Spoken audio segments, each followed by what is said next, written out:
শীতকাল মানে আমার কাছে পিঠা খাওয়ার দিন, কারণ শীতকালে সবাই কম বেশি পিঠা খায়। আর সব বাঙালিরাই আমরা পিঠা কম বেশি পছন্দ করি। আমার কাছে সব সময় পিঠা, শীতকালে পিঠাগুলো অনেক ভালো লাগে। অনেক ধরনের নানান রকম পিঠা, সবগুলোই ভালো লাগে। হ্যালো এভরিওয়ান, আসসালামু আলাইকুম। সবাই কেমন আছেন? আশা করি সবাই ভালো আছেন। কে কোথায় থেকে দেখছেন সবাই কমেন্ট করে জানাবেন। আশা করি আপনাদের সাথে আড্ডা দিতে চলে আসলাম। ভালো লাগলে লাইক কমেন্ট করবেন, সবাই পাশে থাকবেন, সাপোর্ট করবেন।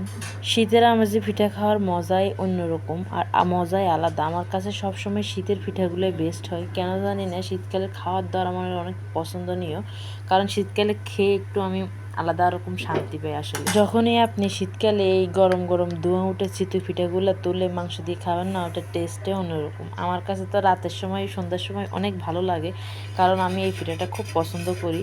আর চিতই পিঠা সবাই পছন্দ করে। হাঁসের মাংস হইলে তো কোনো কথাই না, জাস্ট অ্যামাজিং। শীতকালে পিঠা খাওয়ার মজাই আলাদা। আর শীতকালে পিঠা খাওয়ার অনেক ধুম পড়ে যায়। শীতকালে অনেক আনন্দ, অনেক উৎসব, সব কিছু কিন্তু শীতের মধ্যে সবারই ভালো লাগে কম বেশি। আমার শীতকাল কেন জানি না বেশি পছন্দ।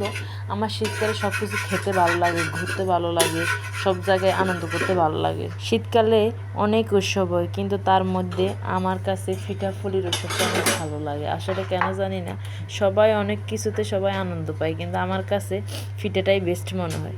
আর যাই হোক, আর কথা বাড়াবো না। কার কেমন লাগলো সবাই আমাকে কমেন্ট করে জানাবেন। আশা করি সবাই সাপোর্ট করবেন, পাশে থাকবেন। আর এই পিঠাটা কেমন হলো সবাই জানাবেন, কারণ আমি পিঠা অনেক পছন্দ করি, আমি খাই। আর সবাই আমার জন্য দোয়া করবেন। আশা করি সবাই পাশে থাকবেন, পাশে পাবো। দোয়া রইল সবার জন্য, সাপোর্ট করবেন। ধন্যবাদ সবাইকে।